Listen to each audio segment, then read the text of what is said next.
So the next part is that I love, we already talked about it, but this is going to give some really meat on the bones here. I love that you are a butcher and have an actual connection to the meat. In this fast paced Amazon world that we live in as modern consumers, we are consistently separating ourselves further and further away from the source and product of our food. I want to hear more about your connection as a butcher, but first let's watch this next video that specifically pertains to this and then see what context you as a butcher can help us see from Leviticus. How's that sound? Yeah, let's do it. Let's do it.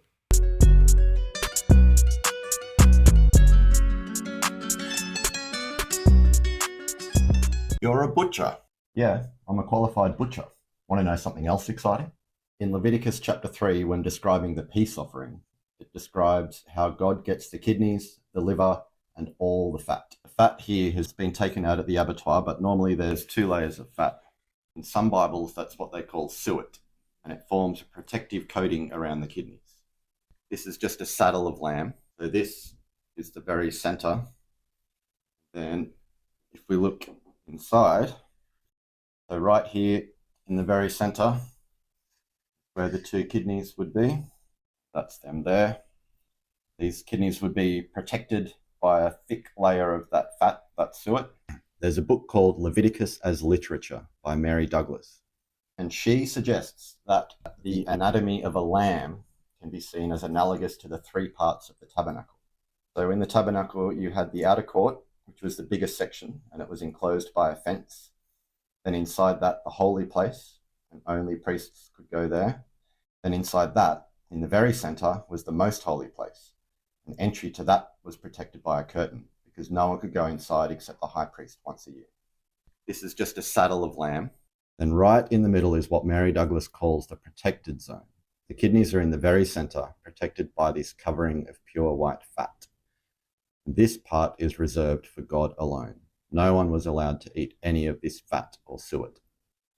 So this would be like the most holy place, where no one was allowed to go except for the high priest once a year, because that's where God's holy presence would appear. So it's cool. You kind of mentioned that before. So yeah, I would love for you to further address the tabernacle symbolism within the meat, and also tell us your thoughts on how being a butcher gives you that better context like you talked about. So expound more on that, because I even cut part of that clip off so that you could talk about it. Tell us about what you see there. Yeah, so that book by Mary Douglas, Leviticus as Literature, was actually the thing that made me decide that my knowledge and qualification as a butcher, I think, was the way to talk about Leviticus and the way to write the book. So yeah, she suggests that the anatomy of a lamb or an animal is analogous to the layout of the tabernacle and a temple. And you wouldn't know it just to look at a lamb or a cow. And from even the way that they kind of stand up, the kidneys aren't in the center.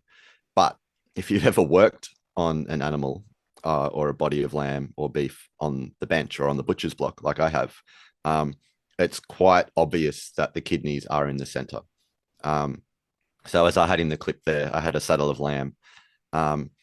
But if everything else was attached, like the forequarters and the hindquarters, the kidneys sit right in the center, and they're in a big cavity, which is protected by the rib cage.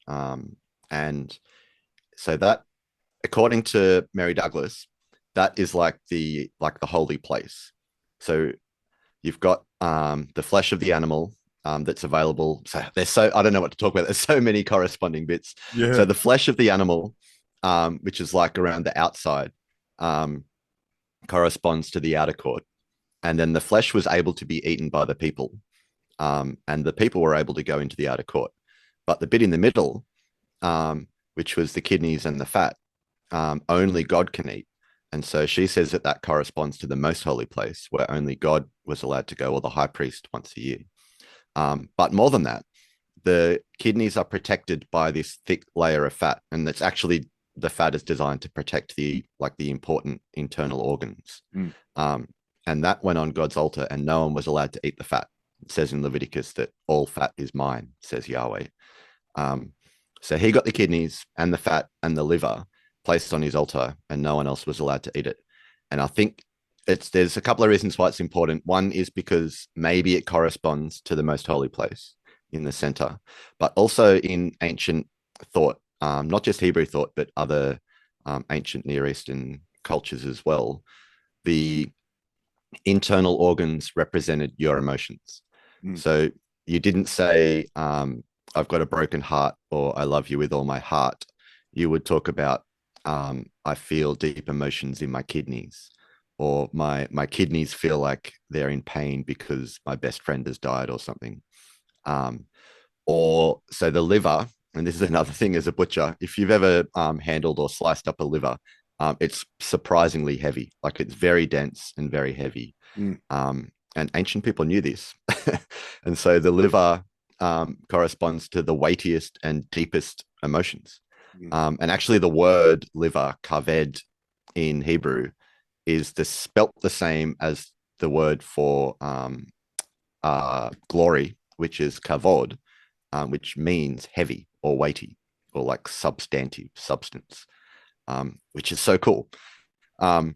So when you're placing the liver and the kidneys on the altar, somewhere in there, they knew that that these things kind of represented the weightiest and most heavy emotions and the deepest emotions inside.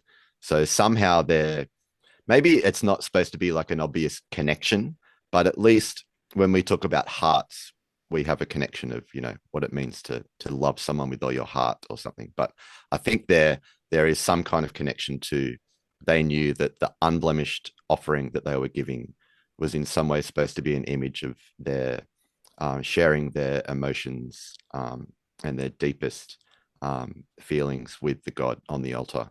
And that was kind of for him. They were sharing that with him.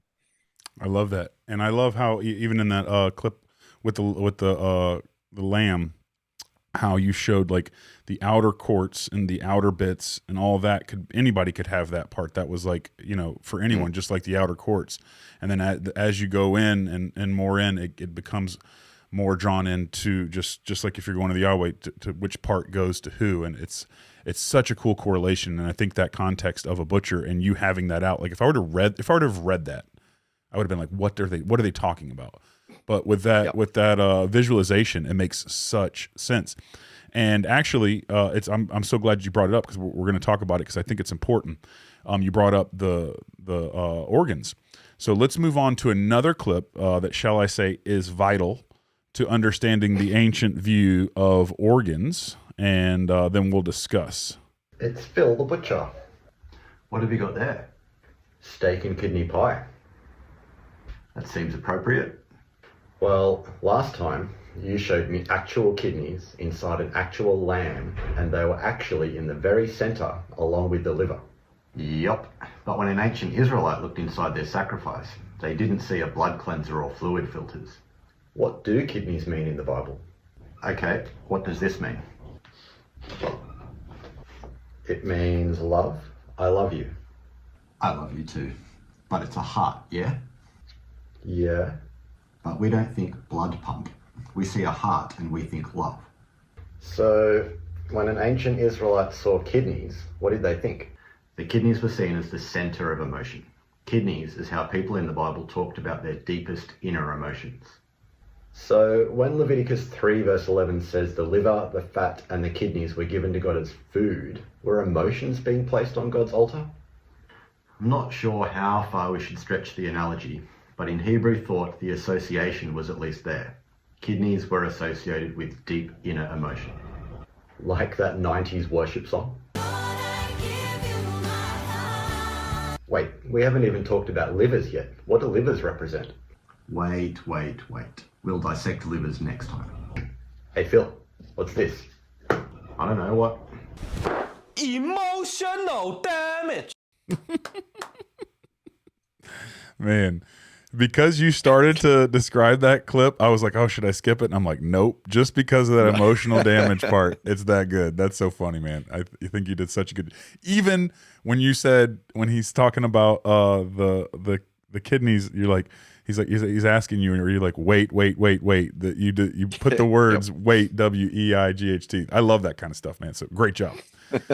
So I love this clip. It illustrates a very important biblical principle. So this is how I'm going to shift kind of, you already talked about it a little bit, but this is how I want to shift this real quick. It illustrates a very important biblical principle, namely that the Bible was not written to us. It was written for us, but it wasn't written to us. It was written in a certain place in time that God used specific authors in a specific context to communicate his truth. And most importantly, for everyone in my audience, listen to this. God did not do this as a scientific textbook and correct all of their false scientific beliefs. So I want to expound more on this important understanding of kidneys and livers and how it differs from our understanding today. Let's put some more flesh on that, pun intended, so that we can see how that really differs in our modern understanding. Yeah. So our English Bible translators mostly have done a good job. But like you won't ever read in the Bible about kidneys and livers, and unless sometimes you're reading the old King James version. So they have a hard job of trying to work out in the Bible when they talk about kidneys and livers, what do they actually mean? So mostly you'll read it translated as heart or the inner being, might be familiar. But if you went to a concordance and actually looked, like heart is almost never used in the Bible to describe emotion. But yeah, if you ever looked up in a concordance the words heart or inner being, mostly it'll be kidneys or liver. So David talks about being in the Psalms being pricked. I think it's David being pricked in his kidneys. But we will say in the translations will say something like, I was tormented in my innermost being or something like that. So you're right. Maybe to another culture, the way we talk about our heart would be just completely weird. But in ancient times, they were so much more connected to the ground and to the food that they ate, so much more than we are. Yeah. And so they knew that the bits inside were important. They knew that they were protected. Yeah. Maybe they didn't know what they did, but they at least knew that they were important. And like it kind of makes sense. Like when you feel nervous, we say butterflies in our stomach. Like you have some kind of feeling in your tummy. So they talk about those kinds of feelings. But it's in the Bible, which is really cool. Like you're reading about visceral feelings. As kidneys and livers. But what might be foreign to us, and we might just read it as like biblical language, like my inmost being. If you actually go back and have a look at it, most likely it'll be kidneys or livers.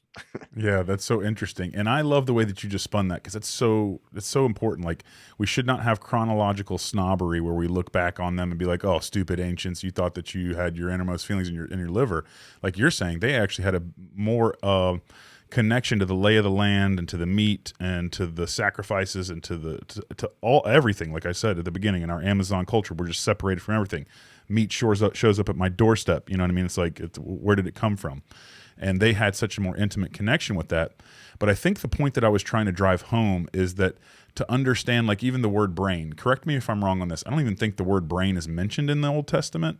It's not even in there, right? No, they would use the word heart for your decision making, what we might call brain.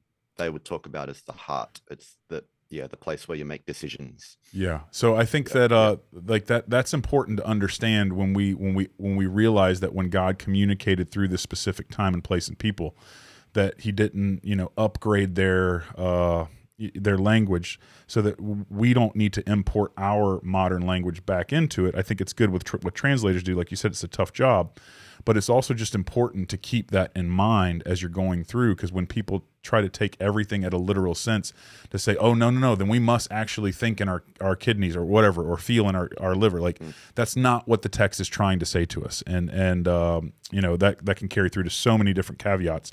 And I thought it was important to bring forward there.